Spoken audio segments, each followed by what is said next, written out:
Welcome back to The Tangent. Today we have in the room Tim. Hello. Devin. Yo. We haven't seen Devin in a while, but Devin's here. And myself, James. Today we're going to actually discuss a book series that me and Tim have followed religiously since, well, for me, probably since about book 10 on. But if it wasn't for Tim, I don't think I would have even known the series existed. And Tim, I think you've been following it pretty much since the beginning, haven't you? No, I got into it maybe around... I think I was told about it somewhere around like book 6 or 7. Okay. So the series we're talking about is the Dresden Files, written by an author by the name of Jim Butcher. Now, this guy, Jim Butcher, he was popping out a book a year for the first like 10 or 11 books, maybe even more than that. Yeah, and he had one particular instance where it took him like 2 years to put out a book, and then it was back to a book a year for a while there. And then between, 15... After 15 and before 16 and 17, which is really weird because 16 and 17 came out almost on top of each other. Yeah, it came out like a month or two apart from each other. It took about a year and a half, 2 years for him to put out 16, yeah. And then like 2 months later, 17 was out. So my assumption on that is the fact that maybe he wrote it all in one book when they told him it was too big. Yeah, and then he had to go back and probably rewrite it and make it make sense to be 2 books. Because 16 and 17 is the only books where he ran the story. 16 and 17 take place like throughout the same period of like a day or two. Yeah, that's what I'm saying. So like he wrote a book that actually ended a book, and then you had to continue to the next one to figure out the rest of it. It's weird that's because the only 16 sort of pretends like it's going in a direction, and then just at the end of 16 it goes, nope, here's a thing. Yeah. And then 17 is just dealing with that thing. Yeah, that he talks about almost all through 16. But that's the only, like every other book, he has a solid, this is where it begins, it progresses through the plot, you figure it out, he ends it, and then the next book starts a whole new thing. Yeah. Through the first 4 or 5, it's pretty simple, what'd you call it, like noir? It's noir style. So like the first few books especially are...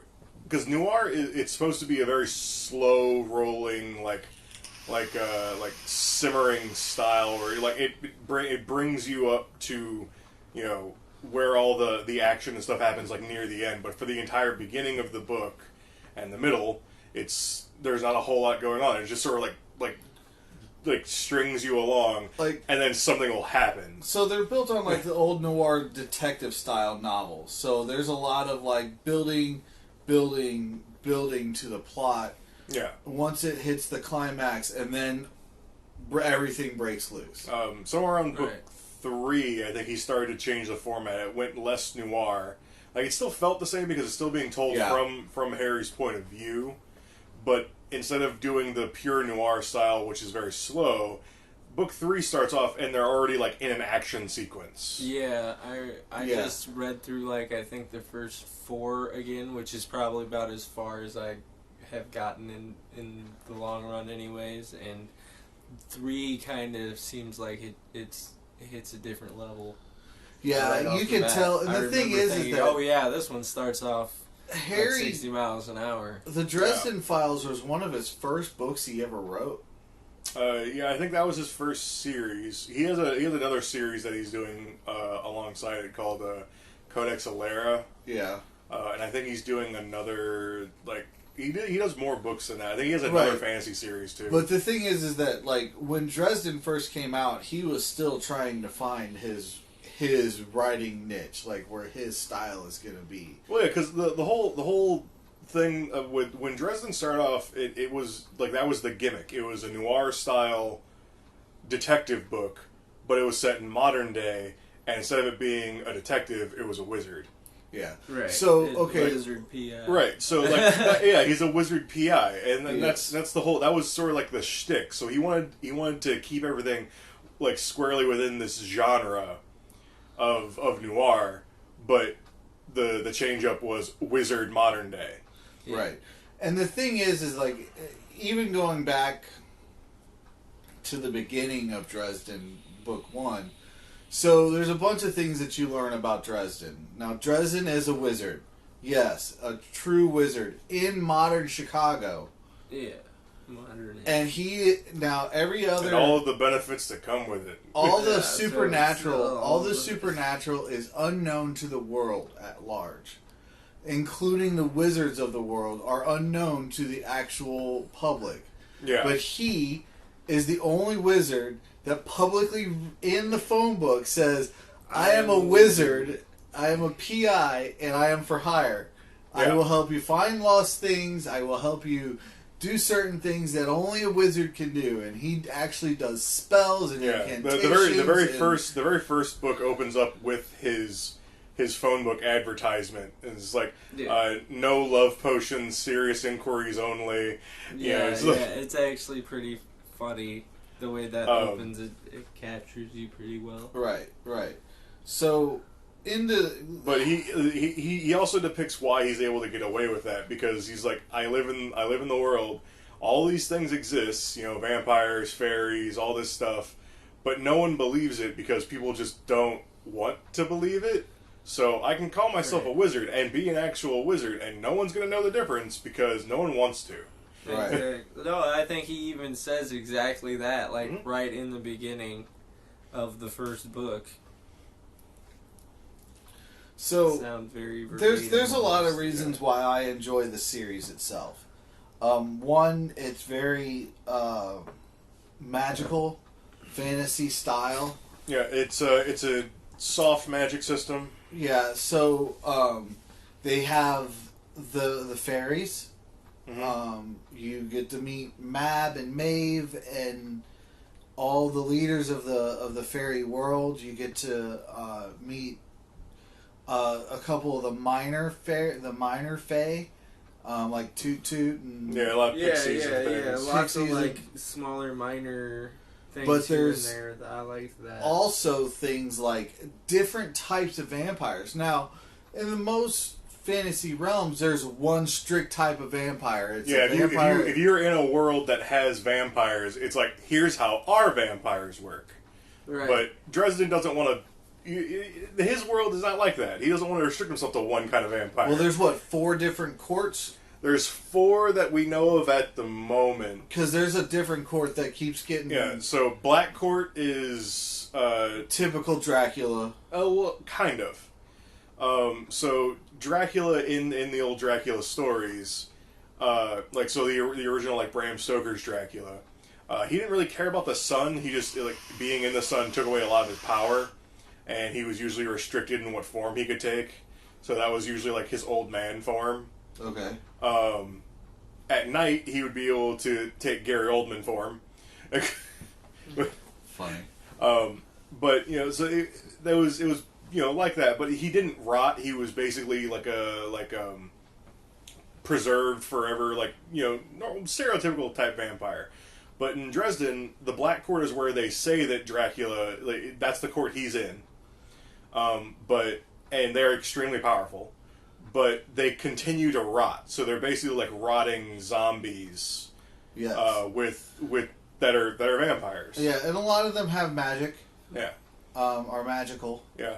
On the surface, the Red Court seems almost like a traditional vampire until you realize that there are things about them that are a little different. So the Red Court's the one that drink the blood. Mm-hmm. They have to live off of blood sacs within their system. That I believe the Black Court also lives off of blood, but they emphasize it a lot less. Then they have the White Court, which are basically succubus. No, so the White Court actually reminded me more of something closer to psychic vampires. Okay. And the White Court has different families. So some of the families focus on... each one of them focuses on a different sort of mental state. That's right. And that's what they feed off of, which is why they're psychic vampires. Fear and sex and emotions Mm-hmm. and stuff like that. So they feed off of one particular thing. Right. The ones I was introduced to, at least. Right. So you in the first couple you'll get the red court and the white court. Yeah. The first white court vampire family that you get introduced to are the succubi and incubi. So they focus on sexual energy, and that's what they feed on. Later on, when they get more into white court politics, is when you run into one of the other families who focuses on feeding on fear, pretty much exclusively. Yeah, I remember them. And they do insinuate that different families will feed on different things. Yeah. So not only do you have the different courts, but you have the different families, especially in the white court. And then the last court that they've discussed at all is Jade Court, which is the Asian vampires. And they haven't really said anything other than they exist. We have no detail on what they are, what they do, what they feed on, powers they have, nothing. So, and then you have the Fae, which is the summer and winter, and depending on what time of year, depending on who is in power. You have the summer and the winter Fae, and then you have the other things within the Fae realm. Right. Like the guy was the king guy, the King of the Hunt or whatever? Yeah, the Earl King. Yeah. Who ends up actually being not just the Earl King, but... Oh, no. The Earl King is just the Earl King. He's quote-unquote the Lord of the Hunt, but especially in Book 17, they sort of show off that he's not the actual Lord of the Hunt. Odin's the actual Lord of the Hunt. Right. Which traditionally that's how the Wild Hunt works, is it's led by Odin or an Odin stand-in. But there's that guy, and there's also the other guy who he's the goat guy. Yeah, he's the one who supposedly put the curse on the Cubs. Yeah, he was the Billy Goat curse guy. Yeah. So I believe the Gruffs actually are under his domain as well. Yes, and they Gruff, because they're the one. The Wild Hunt side, which is the Earl King, cooperates more with Winter, but they're not technically part of Winter. Right. And I can't even remember his name, but the Goat King guy and the Gruffs that are under him, they cooperate more with Summer, but they are not technically part of Summer. But they all exist within the world of the Fae. And then, so in Dresden, like I said, so Dresden's a wizard. He also has a wizard council, the Great. It's the White Council of Wizards. The Wizards. White Council of Wizards. They have wardens that wear gray. They have wizards that are underneath the wardens that are just basic everyday wizards. They have the White Council, which is all of the most powerful wizards that actually govern the wizarding world. Right. If you're a full wizard, then you're part of the White Council, and then the White Council has like their upper echelon, their top 7 people, I think it is. Yeah. And they rule over the White Council, and part of the council is the Grey Wardens, which are their police force. Basically, throughout the books, you get the idea that none of these people and Dresden really get along. Correct. Like he has some working relationships with some of them, but for the most part, they don't like him and he doesn't like them. So a little background on Dresden. So Dresden didn't find out he was a wizard till later, and he got in leagues with another wizard who was a dark wizard. They called them warlocks. Well, Justin de Morn was his adoptive father. That's the guy that taught him how to use magic. Justin de Morn was a Grey Warden for the White Council. He was one of their top guys.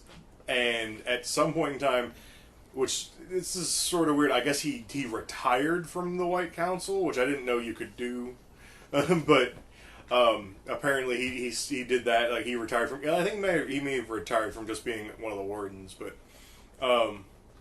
he wanted to make his own small army of wizards to take out the White Council. So Harry, when he was first being taught magic, he just thought that wizards were all sort of independent, like Justin was. Right. And when Justin died and the council came for him, he didn't know that this White Council thing existed. and he didn't know about any of the laws right. of magic. And Justin was actually teaching him the dark sides of everything, like summoning demon. Like Justin actually summoned a demon to kill Harry at one point because Harry was kind of going against what Justin wanted to do because Harry was in love with a different wizard, the female. God, what is her name? I can't remember her name, but yeah, in this world, wizards are wizards. It doesn't matter if you're a dude or a chick. Yeah. You're just all wizards, because witches are something else, and sorcerers are something else, and Right, warlocks correct. are something else. And So Right. he Fell fell in love with. in their own way. He fell in Yeah. love with a female that was also being trained by Justin, and because they were not taking their training that Justin was giving them as seriously as they should have. it was Justin- no, he was trying to make his final move. Yeah, well, Justin So he was took over trying the he was mind trying of to do. her. He took over her mind, and that was basically what he was trying to do. Is he mind controlled her, wanted Harry to come home, and so he could mind control him. Right. But Harry came home earlier than he was supposed to because he skipped school, because he was worried about her because she stayed home sick. Yeah. And he came in during like some random dark ritual, and he was just like, "This ain't right," and a whole bunch of stuff went down. So Right. Justin summoned this demon called the One That Walks Behind. He who walks behind, He Who Walks Behind. and he wasn't technically a demon. Harry just thought he was a demon at the time. Well, yeah, I'm only using demon because that's how, when you first get introduced to this thing, I think I've That's heard that how- mentioned like once or twice. yeah, that's how because that's what, again, Harry thinks it is a demon. But it's beyond that. As the series progresses, this thing becomes more than just a demon. It's beyond that. And actually, it gets mentioned even in book 17 towards the end. So, again... Yeah, he doesn't run into He Who Walks Behind again. He runs into, at the end of book 17, he runs into He Who Walks Beside. And I think it's one of the earlier books, it's like 14 or something, where he runs into He Who Walks Before, which was that shark dude Okay. that fought them in Mac's bar. Okay. Wow, yeah, that's... Man, it's been a minute. And I almost want to reread the series, but it takes so freaking long to reread the series. But there's different kinds of demons in the world of Dresden. So if you're coming from more of like a Judeo-Christian mindset, then when you think of a demon, you think of basically like fallen angels, which Devils and stuff like that. Those things exist in the world of Harry Dresden, but that's not generally what he's referring to when he says demons. Yeah. When he refers to demons, he generally uses it more in a like Japanese style sense, like an Asian sense, Yeah. where And like demons are basically monsters from like not your realm. Right, and I always, when I think of a demon, always think of that, I always yeah. think of the demons that were created before man was even created. So they've been here forever. Yeah. And they just kind of but fell to the different- wayside and fell. Different kinds of demons exist in different places in Dresden's world. Like a lot of the random demons, like especially the earlier ones that he runs into, like Crab Demon guy that he summons to try and ask questions. Oh yeah. I believe he summons him from the Never Never, which is Fae. Right. So it is a creature from the Fae that isn't Fae. So that qualifies as a demon. Okay. But He Who Walks Behind, He Who Walks Beside, and He Who Walks Before, those are outsiders. So they come from outside of the outside. they're very. So they're not underdog. technically demons. They get they're shorthanded to demons because they definitionally they qualify, but they're more dangerous than Yes, regular demons. Absolutely. So the story itself, I know we haven't gotten into the premise very, very much. So let's just kind of go through the premise for a minute. So the way I always view the premise is that Harry is a regular guy that has wizard powers, and he is so powerful he's more powerful than he realizes he is in the very beginning, and he starts to realize that later how powerful he is, how strong he is. The way he describes himself is he has a lot of oomph, but he doesn't know how to focus it as well. Yeah, he has no finesse. So he has no finesse. Like so when he describes the older wizards, he's like, they don't necessarily have more power than I do. They just know how to direct it better. Yeah. So like if they were to like open up a gateway to somewhere, they could just like use a small amount of power but direct it properly. He, on the other hand, just sort of like takes a big magic hammer and just like hammers his way through because he has all the extra power, but he has no finesse. So he is a person living in, and I'm going to use modern very loosely because the very first books were actually written like before cell phones. No, I mean there were cell phones. It was just. They were the old flip like style cell phone. 90s, 2000s. It was late 90s, early 2000s. So basically, look at the published date. That's basically the year that each one of these books takes place. Exactly, and I was going to get to that. That's good. So Butcher does a really good job of when technology starts to move forward and he starts to put Dresden into the modern time that he's writing. A lot of the modern technologies you'll start to see come through the books. Now, here's the other thing about... But the books are moving forward, like, basically in real time. Right. So so every time he writes another book, like, the first two books take place, like, 1 year after the other. Correct. Because they came out 1 year after the other. Correct. And that timeline, like, that timeline's pretty well set, except for on a couple of occasions where... It'll do a 6-month jump instead of like a 1 year jump, or that one time it took like 2 years to put a book out. That was 1 year after the other, but he just had to sort of shuffle things around. Right. Yeah. So now, the thing about the world that he lives in, Dresden, is that magic interrupts technology hardcore. So like he literally has to live in the lowest tech possible. He says anything built after World War II will be disrupted by his magic. So he drives an old Beetle. Yeah, calls it the Blue Beetle, and any comic book guy out there will be like, oh yeah, no, yes, it is literally after the Blue Beetle from the comic books. But he uses candles in his house. Red door. Yeah. It started out as blue. It's not all blue anymore because he continually has to replace parts on it because he keeps wrecking it. But like Tim was saying, he has to use candles in his house because he can't use electricity. He doesn't have a refrigerator. He has an ice box. He actually has an ice box, which he has load with like an actual like big block of ice. Yes, like old school ice. He has to run a fire in the winter because he can't run a furnace. Right. He doesn't get air conditioning, so he's got no hot water heater. He lives in the basement of an apartment to try to get some of the cool air from being underground, so that in the summer he doesn't like swelter and die. He also liked it down there because it has the cellar. Had the second cellar. But yeah, he can't get air conditioning to work. He can't get heating to work. He doesn't have a water heater. He doesn't have lighting except for candles. Yeah, he has a wood burning stove. Yeah, to he cook he has to use like whenever he uses the phone even.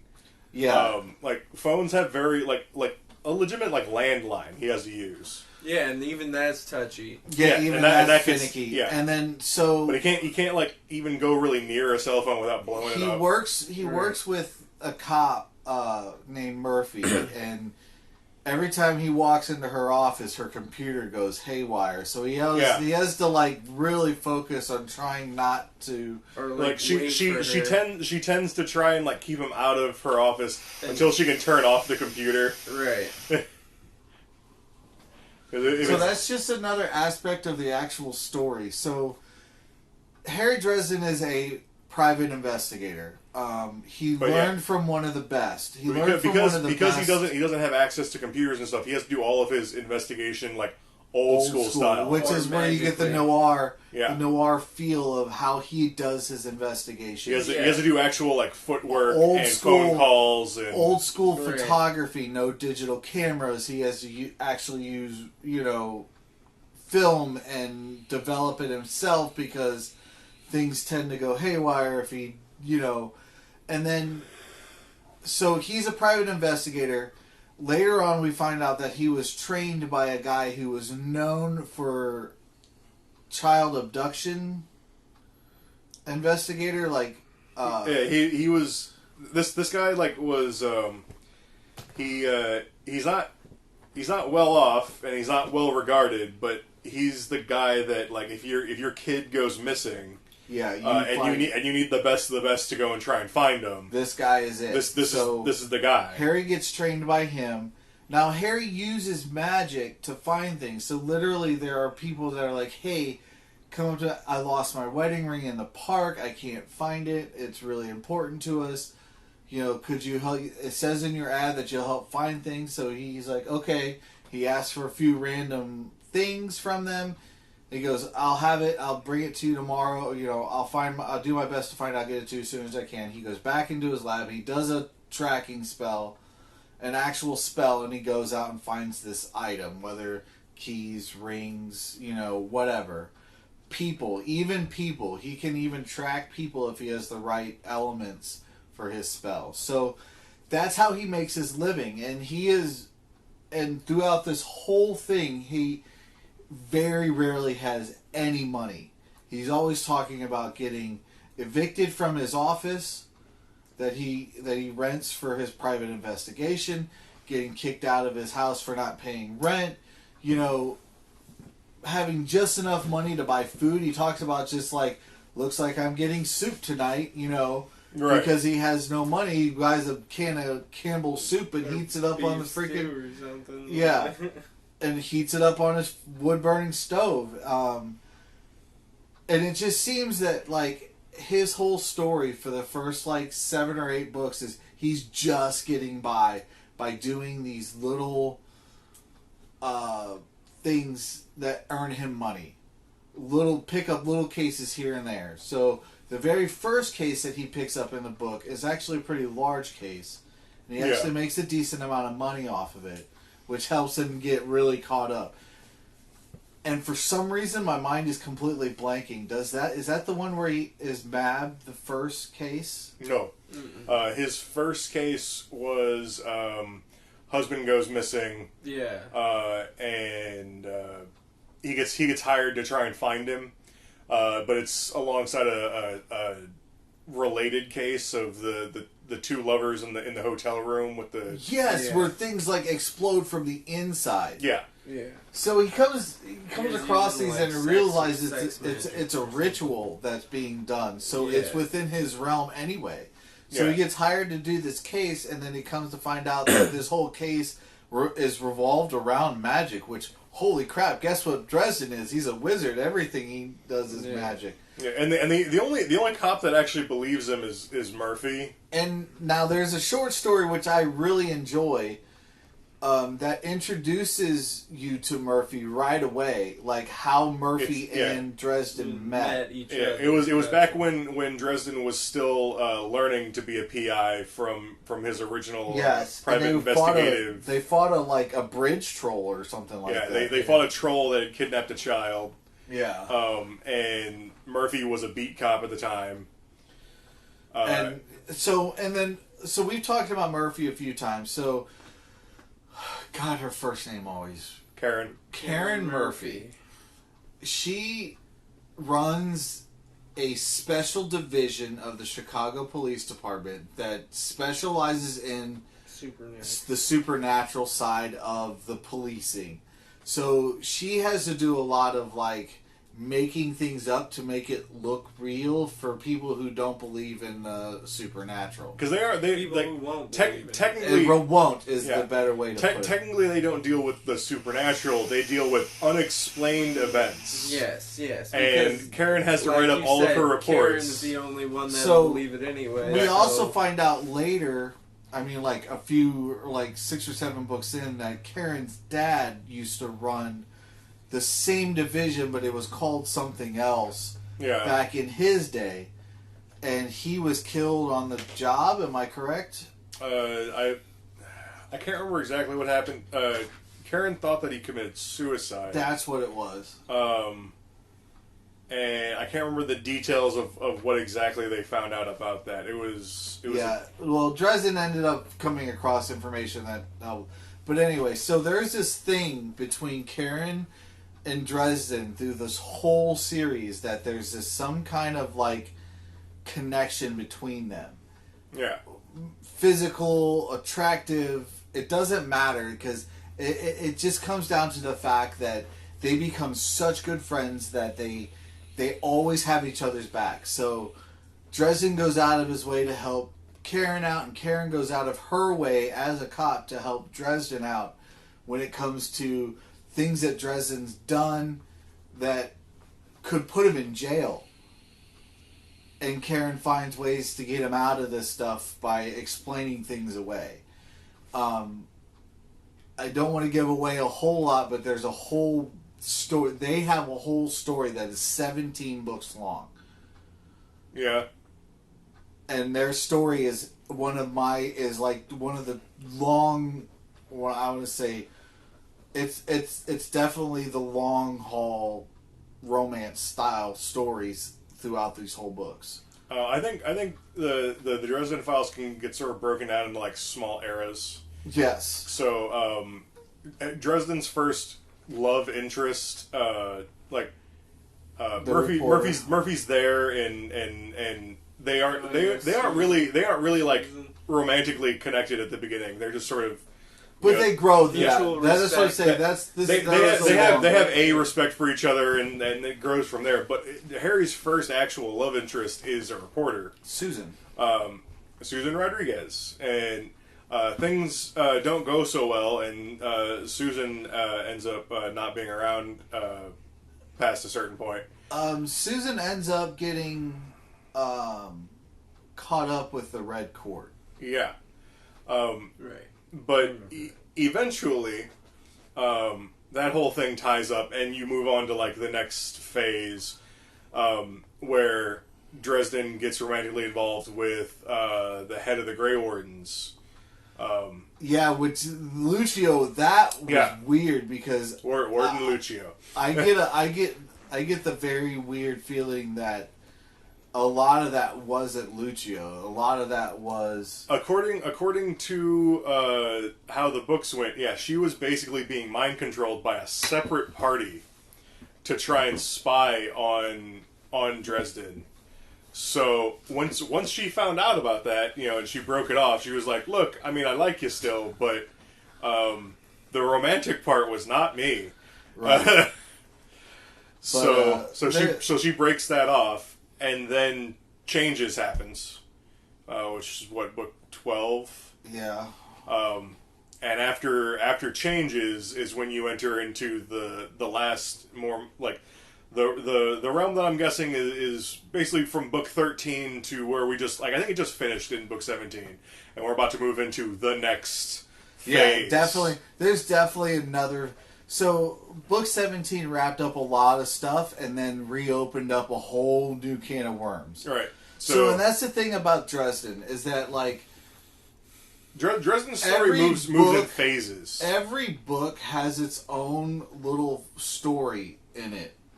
But there's also the long haul story that starts in book 1 and ends in book 7. Still doesn't end in book 17, but right. like... But there are there are a series of stories. Yeah, there's a series of basically, arcs. Basically, what I'm saying is each of these phases has a big story that culminates within its own thing. Correct. There's still the overarching story that continues past that, and you go on to the next phase, and you move on to the next phase. Which is one of the main reasons why I love Dresden, is because the complexity of the way he builds these stories that seem to be all separate, but all connect in a certain way, like you're saying, in phases. Yeah. I get the feeling that originally when he started writing it, it wasn't quite that overarching. I think he just wanted to do a series of like individual stories. Correct. It definitely seemed that way in the beginning. Yeah, the first two especially seem to be written in that style, but the second one starts to head into the direction of like more things are going on. The third one starts to really add some stuff, and then somewhere, probably around like book 6, things are just all tied together. So he, like I said, Butcher to me is one of them very rare authors that have learned that you can actually read from novel 1 to novel 17 and you can actually see his progression and how he progressed from being this type of a writer to that type of writer, and the way he blends his stories and pulls things together, and like he keeps you in the dark for a lot of things that okay, so I'm going to put this in a different way. Harry is in the dark about a lot of things because his brain doesn't always work as fast as it should. He never figures out everything when he needs it. He figures it out on the run. He's like, boom, oh my god, this is what's really going on. And it just comes to him like an epiphany in the middle of like a battle or something. Mm-hmm. And like, so if Harry's in the dark, the reader's in the dark. So a lot of the stuff and these clues that come out, unless you've read the books before, you don't realize are clues until you get to that point where Harry knows it's a full clue and what's going on. Yeah, he does a really good job at giving you like everything you need to make a sandwich, but you don't know that you've got it all there, so your sandwich isn't complete until the story is. Correct. So I think the best book, in my opinion, that really illustrates that you could have picked up everything that was going on, but you probably didn't the first time through. It's probably Skin Game. Yeah. Is that book 15? That's the very last. Yeah. Yeah. So book 15 was Skin Game, and that was basically a heist, where literally everyone in the heist, like a guy, one of the big bad guys, assembles a group of people to help him with this heist. And, like, everyone in this group, like, no one trusts each other. They all know each other. No one likes each other. They're all, like, looking to make sure that no one's stabbing each other in the back. And it's just this giant mess. And the first time you go through it, like, everything's sort of moving along. And you get to the end and you're just like, oh my god, all this stuff was happening. I didn't even realize it. Right. So, there's a couple of characters I want to throw out as mentionables for this that are some of my favorite. The Carpenters. Yeah. So you have Dad Carpenter. God, his name just slipped my... I had it a second ago. Michael. Oh, yeah. Michael Carpenter. I hadn't been introduced. Charity... Michael gets introduced in book 3, I think. Yeah. I Charity really is his wife. that book, but Charity's his wife. And Molly. Those are the Carpenters that are really big in the stories. So Michael is a knight of the cross? Yes, I think so, isn't he? Yeah, he's a Knight of the Cross. Also called Knights of the Sword. Knights of the Sword. So, in this realm, there's 3 swords that were forged from the spikes that held Jesus to the cross. Yeah. And these 3 knights go out and fight evil with the sword. With those swords. They are given...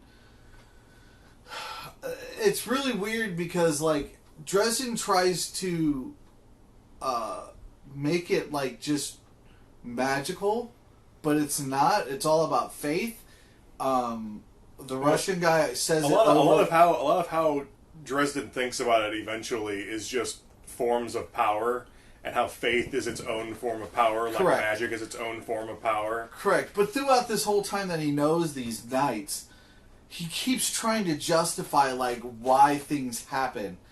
And he ends up just coming up with, they have faith in a higher being of God. Well, I think once he meets the Russian knight, that really clarifies a lot too, because the weird thing about the Russian knight is not even religious. Yeah, he's an atheist. Yes, he is an atheist Knight of the Cross. Yeah. Yeah, is the greatest, and he is one of the that's greatest. interesting. He is one of the greatest characters in all him of the and books. him and Harry have a conversation about it. And he's like, "You realize you're an atheist Knight of the Cross, right?" And he's like, "Well, I mean, someone's got to go out and fight the evil."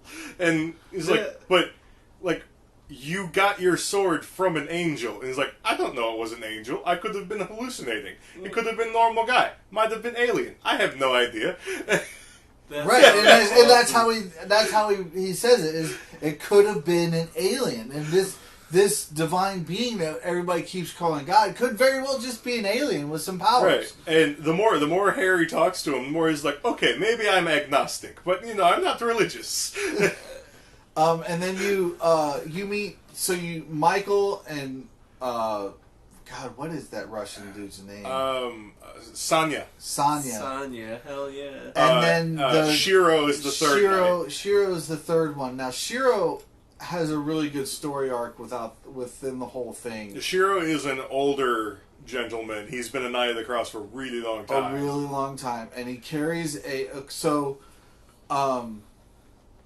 put in the preface. Michael carries a standard long style, old medieval style sword. They're all different styles of swords, and they when people look into their history, they've been worked into a lot of different kinds of swords over the years. Except for the one Michael carries. His is the only one that's still in its original form. And people keep pushing it to be Excalibur the reason why they say it's Excalibur is because that's also the sword that a lot of times when Knights of the Cross get killed or pass away or retire, they either pass the sword on themselves or the sword gets entrusted to someone to find its new bearer. Right? And Michael's sword was once entrusted to Merlin, the original Merlin, Correct. who founded the White Council. And he found the new bearer of the sword, and that's where the stories of Excalibur come from, which is why his sword is also Excalibur, on top of being its actual religious name of being Amarachius. Yeah, Amarachius. Yeah, and then so Shiro holds a cane that's basically a hidden katana. Yeah, it's a katana. The cane sword.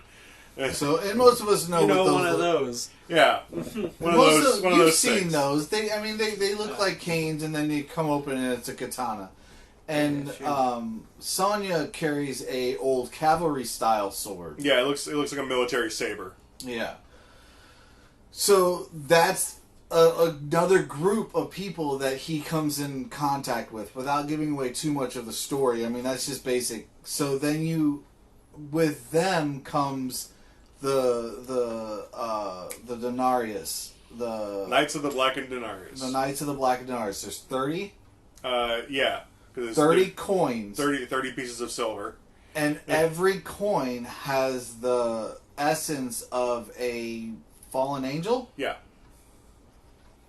So each one of these 30 pieces of silver are imprinted with one of the fallen angels. And basically, if you touch the coin, that angel will try and convince you to accept its power and its offerings, and you will then become a possessed entity that is both you and the angel in one body. So the Blackened Denarius becomes a key to Dresden at one point, without giving away too much. Yeah. He basically comes in contact with the coin. Him and the Knights of the Cross end up facing off against some of the Knights of the Blackened Denarius. Specifically, the big bad one that basically everyone around the world knows, which is a guy named Nicodemus. And his normal crew. So, the Knights of the Blackened Denarius are known for being big and bad, and certain members of the Knights of the Blackened Denarius run different crews. Sometimes they work together, sometimes they work apart. Yeah. Nicodemus's crew... Nicodemus's crew is him. You run into Nicodemus in book 3. Okay. Yeah.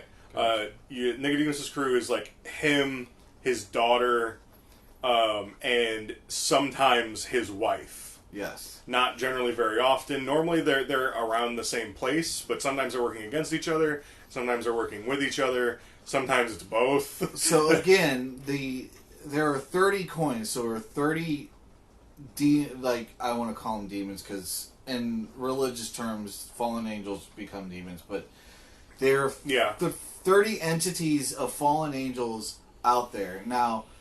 The Catholic Church, which works directly with the Knights of the Sword, have some of those locked away. Those coins locked away. Mm. But sometimes they just randomly come up missing or this, that, or the other. So things happen a lot. They'll get stolen by people or they'll disappear. Or the Knights of the Sword will, collect a couple of them by doing what they do. They'll give them to the Catholic Church, and then sometimes they disappear, sometimes they stay in storage forever. It really depends upon the coin on how determined it is to have a host.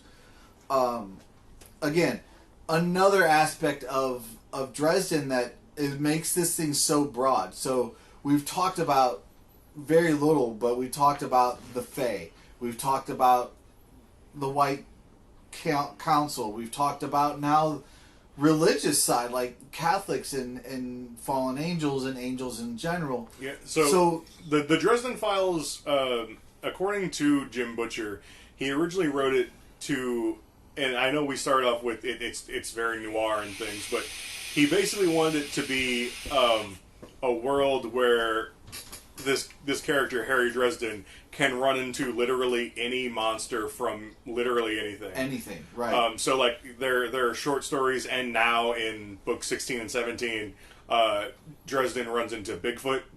Oh, hangs out with Bigfoot a lot.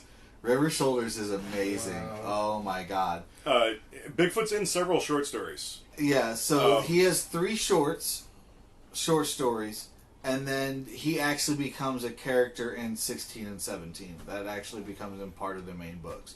Yeah. Now, in part of the main series up through book 15, there's a couple times where he talks about having an encounter with a Bigfoot. Yeah. But you don't ever meet Bigfoot. You only ever meet Bigfoot in the short stories leading up to book 16. So if you haven't read his compilation of short stories called Briefcases, you would never know that. You wouldn't know who River Shoulders is until book 16. But really, that's the other thing about Butcher and these things is like he has written so many short stories that now he tells you when each and every single one of these short stories takes place. Yes. If you were going to get into the Dresden Files, I would really recommend picking up the short stories and reading them, when they're supposed to happen. So it adds a lot to the books. Audio file wise, most of the times when I find an audio file that says, "Hey, this is books 1 through 15 plus short stories." Now, a lot of the times they will actually mark those where they need to be, like where he meets Murphy for the first time. It's like 0.5, and then there's book 1, and then there's book whatever, and then I think there's book 3.1 and 3.2 because there's 2 short stories after book 3, and then I can't remember them all, but they slot them. If you find the audiobook file, they slot them where they need to be. Yeah, there is a lot of short stories. But he also writes in the actual short story itself.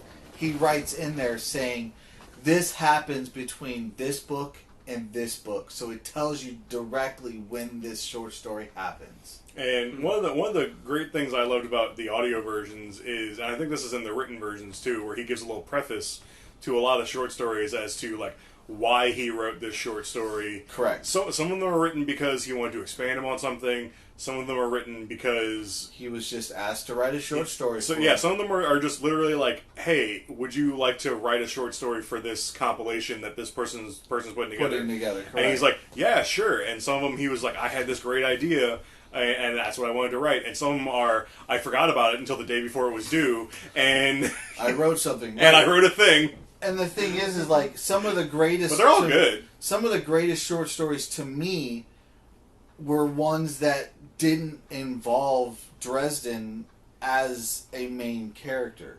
Like, he wrote one through Marcone. Now, Marcone is a gangster in the book series. Right. Yeah, But he writes shows it- up in the first book. Yeah, he Yeah, writes yeah, it. he's a He regular writes from it the beginning, through pretty much. the eyes of Marcone in a world of magic, and Marcone's just a vanilla human. Right. And then well, he writes. Then he writes. Marcone is probably the most dangerous vanilla human Oh yeah. Well, in the world. gang- Now he's even more dangerous because he's not a vanilla human anymore. That's but we true. won't go into that.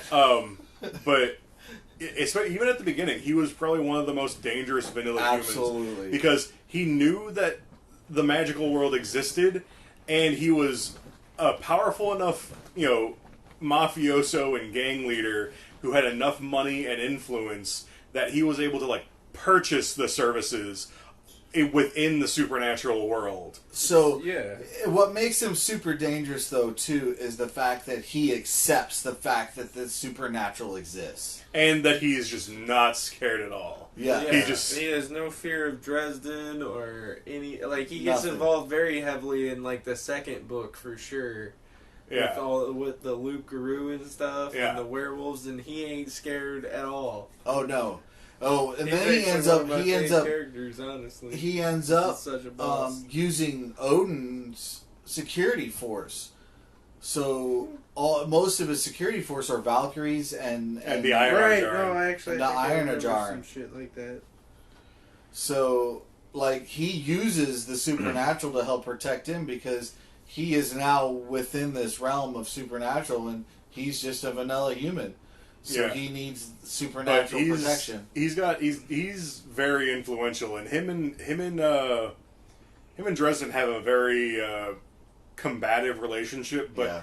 a lot of the times, to both of their annoyance, they end up on the same side of things because Yeah. Dresden will be trying to do the right thing, and doing the right thing means things like not letting Chicago explode. And Marcone's just like, I live in Chicago. I don't want to explode. And Right. and he's got all the money and the influence and the guns. And So Dresden goes, I need someone to help. And if I say, hey, I'm trying to stop Chicago from exploding, Marcone's going to show up. We're not going to like each other, but we'll get the job done. Right. Right. So, and then, I mean, like I said, some of the best short stories, Through the Eyes of Marcone, and then he writes one called Bombshells that is through the eyes of some of the female counterparts to Dresden. Yeah, it was Murphy, Justine, and Molly, I think. and Molly. And then don't they bring in one of the werewolf pack? They may have brought in, oh God, what's her name? The one that's dating Butters now. Yeah, I can't remember her name. It's not Marcy. It's Well, yeah, but red-haired bombshell, literal Yeah. bombshell. So there's four. It's based on the four of them having to go do something they have together. to go do a thing with where is it the And that one happens. Svartelves. The They have to go do Svartelves. things with the Yeah. Svartelves. So, and that one happens after, It's after 13. but right before Ghost Story. No, it's right after. After? It's right after because they still think Harry's dead, but he's not, but he hasn't resurfaced yet. Gotcha. That's right. Okay. But I know that Harry's not there, which is why they had to take care of it. Yeah. Molly, which we talked about earlier, Mm-hmm. is one of the Carpenter family. She's the oldest of the Carpenter children. Second oldest. She's the oldest girl. I thought she was the She has oldest. one older brother. He's like a year or two older than her. Okay. He's the one that's in the military. That's right. So Molly ends up with the gift of wizard. So Molly becomes a wizard Yeah. and becomes Dresden's apprentice. She was again. She just sort of like Harry. She was not entirely aware of all of the rules and things. She knew she could do stuff, but she sort of was the rebellious one in her family. So while all the rest of the Carpenter kids were like going to church and being good kids because their dad's a Knight of the Cross, she decided to like go get piercings and tattoos and hang out with the goth kids. And the thing is that what she does... She idolized Harry because Harry was just this mysterious, dark-clad figure in a trench coat who would come around with and hang out with Dad. Yeah, hang out with her dad, and they would go out and slay monsters together. And Molly and her mom don't get along, and Molly's mom hates the hell out of Harry. Right. Well, and we find out more about why that is too later, but that's part of the story. Yeah. But what she does... Basically, all these things came together to get Molly into a lot of trouble by herself. What she does, though, isn't for bad. Like, she didn't mean for what she did to be a bad thing. She right. It ends up going terribly, which Harry explains to her later that it went terribly because that's the only way it can go. Your intentions were good, but what you did was never going to work. Correct. But, I mean... Sounds like a true master. Right. Like, look, man, sometimes you just have bad ideas. So... But and I mean, that book ends hilariously too because your description was spot on. Like sometimes you just have bad ideas, which that freaking pitcher of water. Oh, freaking hilarious! Oh yeah, so again, reading a lot of the stuff that we're insinuating. If you've read the books, you'll understand. Yeah. If you haven't read the books, the reason why if you haven't read the books, I don't want to say it outright because it spoils the moment. Yeah. And the thing is that I don't want to spoil the book series, but what I do want to try to do is I do want to get people to read the book series. Yeah. Give them enough information to be like, hey, that sounds super freaking cool. Let's try to read this book series.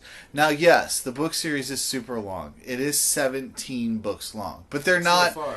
But they're not J.R.R. Tolkien long. They're pretty quick reads. They are not. Yeah, they get longer, but honestly, they're roughly normal book length. Oh yeah, absolutely. It's like 6 or 7 hours. At least the first couple of them. But they can get upwards of 10 to 15 hours. I'm sure. Like, but none of them reach like the ridiculousness of like, you know, the Kingkiller Chronicles of 24 hours and 48 hours long. Or Martin's freaking 30 hours per book when he wrote. Yeah, but freaking Wise Man's Fear, that audiobook is literally like 42 or 48 hours. Right. And then it's a great book, though. Oh, yeah. That's a week. And then, well, reading that's time, just, that'd take me a week. A week and a half, because you don't always get full 8 hours a day of reading, so... True, but still, that's what I'm saying. I mean, 48 hours is only... But, like just like the Game of Thrones... Two straight days of reading books. Yeah, it's just like the Songs of Fire and Ice books. Those are roughly about 40 hours apiece. Yeah.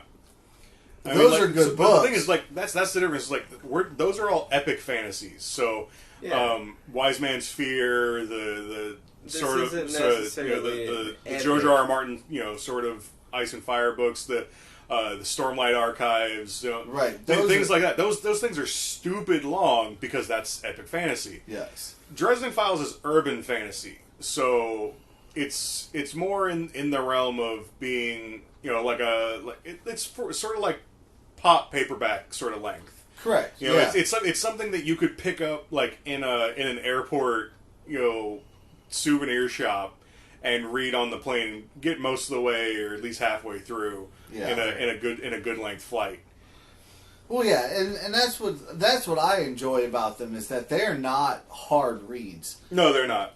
It's a great story, but they're not difficult to read. Yeah, or hard listens. I mean, and the guy who especially the first few books, like you could probably like put them in a high school book report. Like, oh yeah. There's nothing. There's like especially in the first few books, there's no hardcore sex. There's no drug use. There's some violence. There's suggestion of those things. I mean, he goes on dates. A whole lot. Yeah, well, especially in the first few books, his dates don't go well. There's quite a bit of, like, sexual and gory content at some of like there is some crime sexual scenes and content stuff. Later on. Yeah. But He it's very few and far between. He does get a pretty hot and a couple hot and heavy scenes with him and Susan. Susan. But I think like that really only happened the one time. Twice. Was it twice? Twice. When they first got together. Mm-hmm. And then when she came back after being gone for a little bit. Okay, and then I don't think there's any explicit ones with Lucio. No, just basic. It's just them going on dates and like the ridiculous, like that ridiculous short story where she showed up and Dresden was trying to deal with that and the two werewolves with fleas. Yes. And that's a short story too. That was a great short story. That was one of my favorites because of the. Are you guys doing the deed while you're in wolf form? Because these are magic fleas and. Yeah, but, that's funny. So I, that's the closest you get to explicit sexual content there during that particular phase. It's nothing too extreme. It's just suggestive. Even the book where he was security on a porn set doesn't have a lot of explicit sexual content. It's just the fact that he's on a porn set. Yeah, like if you're halfway adult about it, like they talk about some of the misadventures of being on a porn set and how it's like the least sexy thing you can be a part of. Right. But and back, I mean, again, like, so the stories themselves are they're very, you could read them as a preteen easy without. Yeah, I would say 14, 15. Yeah, and yeah, if you're around high school, you could read all of them, and a fair number of them you could probably like do a book report on. Right, but the thing is that there's also enough adult content in there, not like sexual, but I mean like there's enough stuff in there that it's complex drama and it keeps you interested in even as an adult, higher, probably anything like higher than high school. Family relations and responsibility. If you're into the magic stuff, it's got everything else. Yeah. Oh yeah, and one of my favorite things about it is because it's based in modern times. He uses some modern events. Not like events, but like he keeps it current, like references and things, and stuff. Dresden is a freaking nerd. Oh yeah, he uses a lot of pop culture stuff. Like his trash talk generally amounts to him making Yoda quotes. Yes, I mean he quotes a lot of Star Wars. He quotes. I just like the descriptive. He's a very simple guy. He is, but he's very witty. With his, interactions with people of non-magical and magical sort. And to like... Fae, non-fae. And Butcher does a good job of like showing how Harry's mind works. Yeah.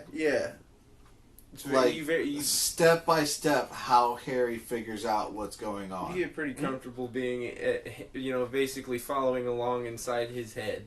Yeah. Butcher does a good job of writing through the eyes of Harry. Yes. Because all the books are written through the eyes of Harry. So you get a lot of internal monologue. And there's a couple times where he's like, he thinks he's internally monologuing, but yet he's actually talking out loud. And Molly's like, who are you talking to? Oh, shoot, I said that out loud. Sorry. Well, there are instances where he thinks he's talking to other people that aren't there. Well, that was when he had Lashiel. But like, and because that's the thing is, a lot of his friends, they know he's powerful. They know that he gets the job done. They know that in his head he's trying to do the right thing, but they also know that he seems rather imbalanced. He's obsessive. When again, but that was through that whole story arc about him. That was part of that arc. Yeah. Yes. Which I guess I'm trying to. That was a through line between if I was trying to set up in phases, I believe that starts off not that long after Susan ends up having to leave because of the Red Court stuff, and doesn't finish until about halfway through him and Lucio. Yeah. Because I think he finishes that off in like book 10 or book 12 or something. Book 10 or 11. It stops after that, but it doesn't go away because he doesn't technically get yes until after Ghost Story. So that doesn't technically get resolved until the book 14? after Ghost Story. Yeah, 14. Yeah. And then so even, that's a very long arc, but the thing is there's a couple books where he writes that it's just gone. He thinks it's completely taken care of and gone, but it's not. And even after it's technically resolved, it's not really resolved because it's not gone because it's somewhere else now. Oh man, making pancakes. Pancakes are inanimate.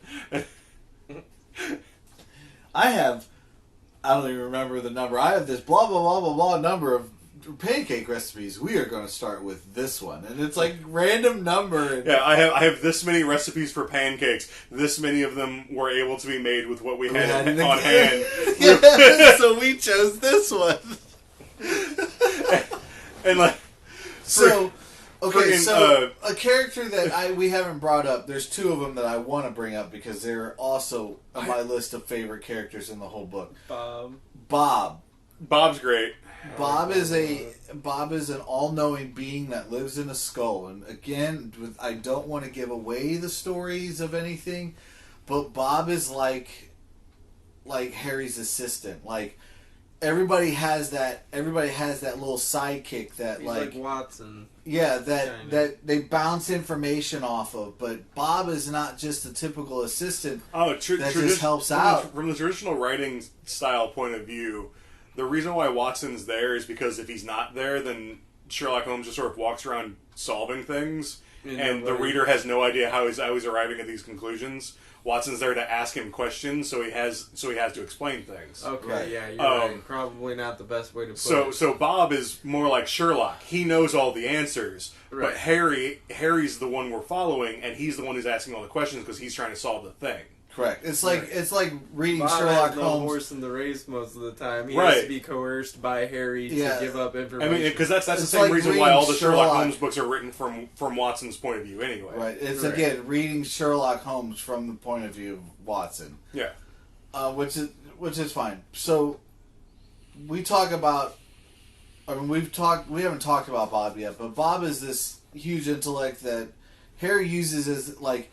He basically uses him as an assistant just to bounce information off of. Yeah, he is a spirit of air and intellect. Yeah. He absorbs all sorts of random information, and he is instilled with the ability to figure out things. So the rules of magic change over time as like the ebbs and flows of the energy of magic sort of change through time. Correct. Yeah, and Bob can do the calculations based on what he knows to figure out what has changed about magic over time so he can give better answers to whoever he's working for at that time. Right. And the other character I want to bring up doesn't have a whole lot of talking, except for in one short story, but Mouse. Oh man, Mouse. So Mouse that's the dog. Is the dog that there is actually one short story from Mouse's point of view. Well, a section of it is from his point of view. So it's from 3 different points of view. Yeah. So it starts in one point of view, goes to you hear it's the same story 3 different times from 3 different points of view, and one of them is through Mouse, and you can actually hear Mouse's thoughts, like his actual words and thoughts and what's going on. And it is so great. It is spectacular. It is so great. Oh, I'm sorry to say. I mean, as much as I love the mainline Harry Dresden stuff, the short stories are spectacular. Yeah, for what they are. Mm-hmm. I mean, universe building kind of. Yeah, because it I don't know. It's weird because it allows you to go into aspects of the world and the characters that aren't explored during the story. during the books, because the books are all, oh man, this thing is happening, we got to go fix it. Yeah, and you don't have time to just sit around and build and talk to characters for no reason. Characters, yeah, because there's to do. It's one of the main complaints I have about like the Mercy Thompson books is I think she needs to write more short stories because I want to know more about the random characters that hang out. Right. In the world. I think so. We've discussed Mercy Thompson through one of our other podcasts. We'll jump into it, and the reason why I'm okay with blending Mercy into this is because the realms that they live in or that they're written in are very similar. Mm-hmm. But Mercy, I think, yes, you're right. I think Mercy would gain a lot by having short stories written from the pack. Yeah. Especially the British guy. Mm-hmm. And the lead, the second in command for the pack. Okay. The Asian and his partner and his wife. Because I always want stories from like the point of view of like Warren because he's always off doing something. Warren would be a good set of short stories. A set of short stories. Yes. So Warren and Honey. I would like to see some stuff from Honey. I could see Honey. I think would be a little boring, but I think exciting all at the same time. I think she wouldn't have very many short stories to go along with her stuff, but I think a lot of it would, especially if you start like after her husband dies. Yeah. There's a lot of stuff in there that I think that could be explored that'd be really good. Yeah. Anyway, so again, Mercy is a good recommendation for a book. So if you guys have read the Dresden, Mercy books are done in a very similar style. It's first person from the perspective of the main character. It's supernatural. There's a lot of detective work that happens. Yeah. So even though the main character is a mechanic. If you've read the Dresden Files and you're just listening to our podcast to hear our point of view, that's one thing.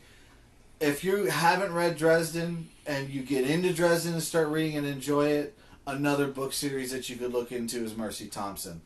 I think Mercy is definitely written more for preteen girls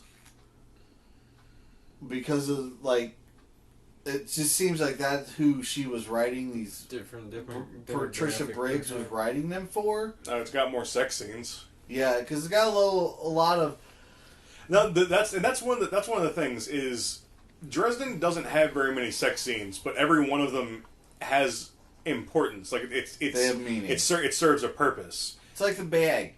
Yeah, exactly. Patricia big. Briggs in the Mercy books, she'll just throw in like a real short sex scene every once in a while for like it seems more like for the relief of the characters. Yeah. To just be like this is a thing that we need to do, and it's like it doesn't serve a whole lot of story purpose. If she left him out, the story itself would more or less be the same. Still work. Yeah. So, but yeah, Mercy's a good series, even if you're an adult. Even what doesn't matter. I mean, it's another good story if you need something to read while you wait for another Dresden book to come out. Honestly, I think it more sort of like I love the Mercy books, but Alpha and Omega are a bit more condensed and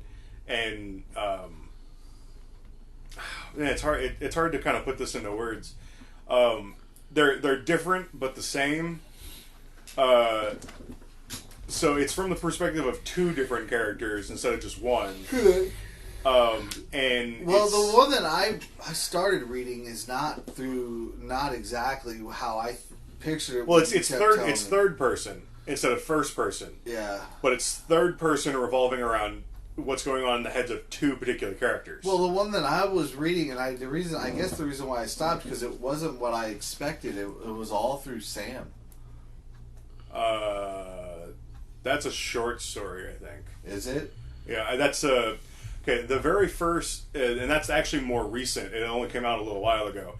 The very first Alpha and Omega thing in accordance with the timeline starts off with Sam and Bran and how they became werewolves and their life leading up through that. It shows Sam's connection to what's her name too. Yeah, the chick that he's engaged to now, I think. Yeah, it's been a minute since I've heard from Sam. But yeah, that's I don't know why she threw that in with Alpha and Omega. It doesn't really have a whole lot to do with the rest of the story. So maybe if I get past that, I mean, I would probably get into Alpha and Omega. Like I said, that one came out way later. Like I only read it like last year. Because when I downloaded the Alpha and Omega and you said you need to read these, that's the first story that comes up. I'm like, this is not what I expected. Well, this is not about Charles and... It's the earliest one in the timeline because, like I said, it's like several hundred years ago. Because I say, well, it's like you kept telling me that these are about Charles and his wife, and I'm like, this is not about Charles and his wife. This is about Sam. Yeah, like I said, I don't know why that was thrown in with Alpha and Omega. It's just sort of there. Anyway, so back to Dresden. I was going to try to make this into a two-parter, but I don't think there's enough info here to make a part two. There could be if we were willing to go spoiler, but I don't think we are. I don't think we should. I don't think I want to. So what we're gonna do is we're gonna go around the room. I haven't seen it. We're gonna go around the room and beyond reading the book Mercy Thompson. Any recommendations on a book that might be similar to Dresden? If people have read Dresden and want to continue doing something in that realm, it can even be a book we've recommended in past. Honestly, I didn't really think about it until like right now, but in a sort of similar type writing fashion, and the fact that there's like not normal things happening in the world, the Reckoners, like the Reckoners books by Brandon Sanderson. Okay. Like when you look at the premise, it's superheroes exist except they're not heroes, and they've taken over the world. And interesting. It's you follow it from the perspective of someone who hates the supers, and he's trying to join a group called the Reckoners that hunt supes and kill them. Interesting. And he's specifically trying to kill the most feared supe in the world, a guy named Steelheart, which is the name of the first Reckoners book. And Steelheart is basically Superman. And Steelheart killed this character's dad, and he thinks he might know Steelheart's weakness. And he has to work with the Reckoners and the information he has to figure out what the actual weakness is so they can go try and kill him. Interesting. If you have anything, you have anything. If you don't, I totally understand because you haven't. This really isn't necessarily like anywhere near like the Dresden style or whatever. It's just kind of something that I've actually been thinking about going back and reading because I think there might be some new content that I haven't read. That's the Gentleman Bastard series. They've added a couple books since last time I think I read like 3 or 4 books, so I think it's very, very enjoyable. I was just talking about it to a friend yesterday, and Gentleman Bastard series. Like, oh man, I want to read We've discussed that. We've discussed that series briefly in one of our other podcasts. It's surprisingly good.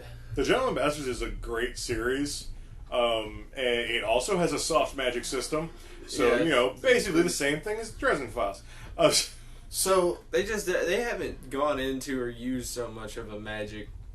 Yeah, because the main characters aren't the magic users. Yeah, the main characters. The magic users are mostly mostly antagonists. Yeah, mostly. So the main characters don't really know how magic works, and they don't care. They just want to stay away from it. They just want to stay alive. So my recommendation has nothing to do with any of it, but it's a book series that I just picked up. It's an old book series, and I started reading and it actually got me hooked. But the Inkheart series. You were saying something about that the other day, yeah. So they made a movie. It has Brendan Fraser is the main character. Okay, really? I think I've heard at least of the movies. Oh, you know what? I did hear something about this. Someone was telling me about this, and they said it was Brendan Fraser, and I was like, wait, Brendan Fraser's in a thing? Yeah, it can't be. It's got to be a somewhat old movie though. It's an old. At it's least an like old. 10 years. It's a probably. very old series in general. Yeah. I just happened to be glancing at somebody's collection of books. Saw it sitting there.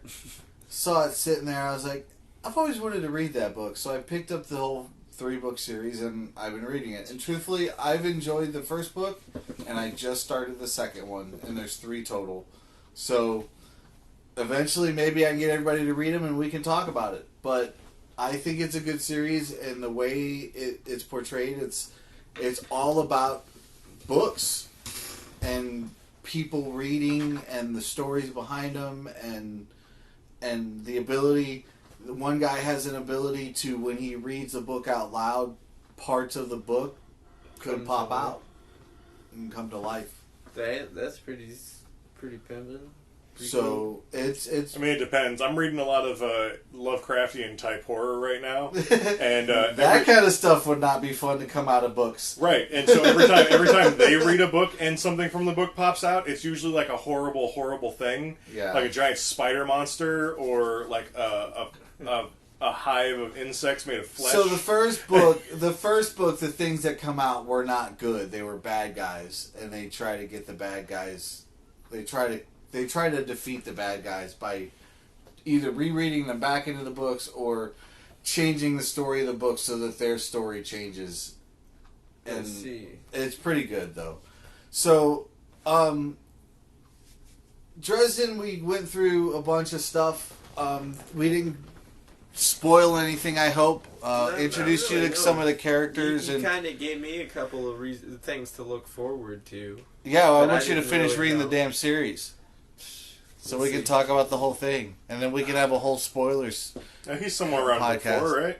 Yeah, I can't really think if I've finished book 4 even once, but I think that's where I stopped on my second try, too, was book 4. You see, that was... I was telling James this the other day. When you first picked up Dresden, you blitzed through like the first 3 books, and then you just like stopped. Yeah, and that's it took you like a week and a half to get through the first 3 books. I did the same and it's been like 2 or 3 time. years since then. I just tried like this past summer, and it was like the same story. Once I got to book 4, I was kind of just like, I want to do something else. Right. So maybe now that you kind of know what's going on, you could probably pick up book 4, start with book 4, and just move forward. Yeah, perhaps. And then, even if you truthfully, I got a pretty good idea. Truthfully, I'm going to tell Butcher actually you, does do a really good job of recapping things. Yeah, from, he from kind past of does. books. That's kind of the way that each book starts. Is like this is a couple months now since such and such happens, and then like he'll explain a lot about what happened. Right. And then when something like important and magical comes up, even if he's explained it in a different book, he'll explain it again. You know, it's like so you can understand what the hell's going on. Props to Jim Butcher for like realizing that apparently people have lives. And truthfully, if you just read like one book, he does it that way on purpose. It's so that even if you haven't read all the other books in a series, you can just pick up a book and read it and know what's going on. Yeah. Right. And like I was about to say, is like you could pick up book 4, read it, and then maybe get enough momentum to get through book 5. Once you get through some of these books, the momentum is just going to pick up, and you're going to be like, I want to read the next one now. Right. And then all of a sudden, next thing you know, you're 15 books in, and you're like, did I just blitz through 15 books? Yes, you did. That's how good they are. It may take a little bit through the first couple, but... For a while there, like I think the first time I did like a full read through, and I got through all of them, and I reread them, and by the time I was done doing my reread of all of them, the next book had come out. And so I ended with that one, and I did that again, and then the new book had come out. A lot of times when I know a new book is coming out for Dresden, I'll try to reread the whole series. Yeah. To get prepared. And this last time when I got to Ghost... It's starting to get to be too many. Yeah. Yeah. Yeah. You're rereading like 17 books every time. time. It was one thing when all you had to do was reread like 13 books before you get to the new one. When book 16 and 17, when we found out they were both out... When we found out they were both out, I didn't reread. I just jumped right into 16 and said, let's get this going. Yeah. So, but to me, Dresden is in my top 3 probably best book series that I've ever read. And that's saying a lot considering there's like Aragon and Harry Potter. There's a lot of book series that we love. So. Yeah, and the Gentleman Bastards and all that other stuff. So... saying that is high praise for Jim Butcher from me anyway. So I think we are done. Yeah. I think we've reached the stop. I think we can say our goodbyes, and I'll just say talk at you later. Later.